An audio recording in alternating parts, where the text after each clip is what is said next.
प्यार है, इसके बिना है जीना मुश्किल, प्यार तो आखिर प्यार है।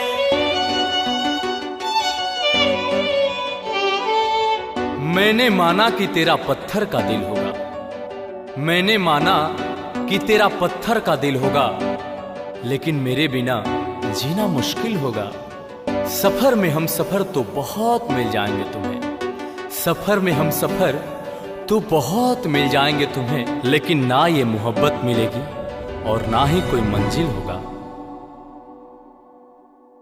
मैंने प्यार किया जो कहीं और न पाओगे, एक दिन बाहों में फिर लौट के आओगे, एक दिन बाहों में फिर लौट के आओगे।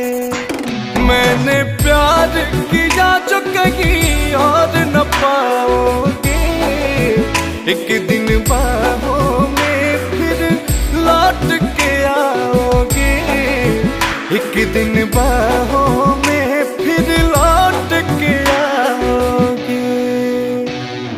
हो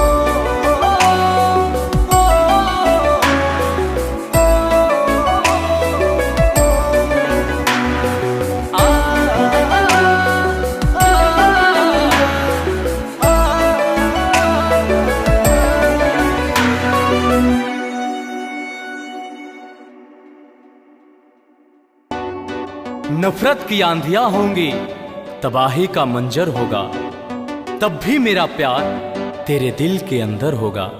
मुमकिन नहीं तुम भूल जाओगे हमें, मुमकिन नहीं तुम भूल जाओगे हमें, याद जब भी आएगी आंखों में समंदर होगा।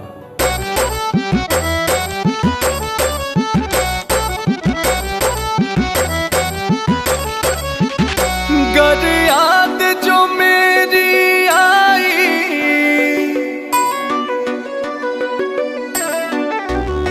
गर याद जो मेरी आई, सह पाओगे ना ये जुदाई। इश्क में मेरे तुम तो अश्क बहाओगे, एक दिन बाहों में फिर लौट के आओगे। मैंने प्यार किया जो कहीं और न पाओगे, एक दिन बाहों में फिर लौट के आओगे।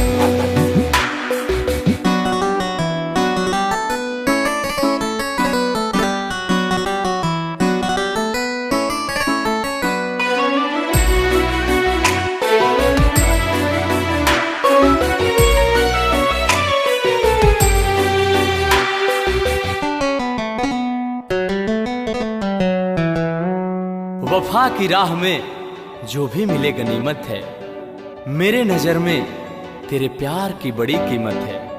उजड़ जाती है दुनिया मुस्कुराते हुए फूल की, उजड़ जाती है दुनिया मुस्कुराते हुए फूल की, हिफाजत कांटे करते हैं यही हकीकत है।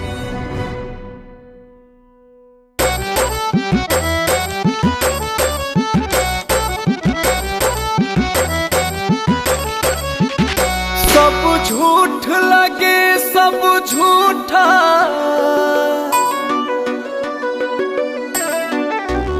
सब झूठ लगे सब झूठा, जब अपना कोई रूठा।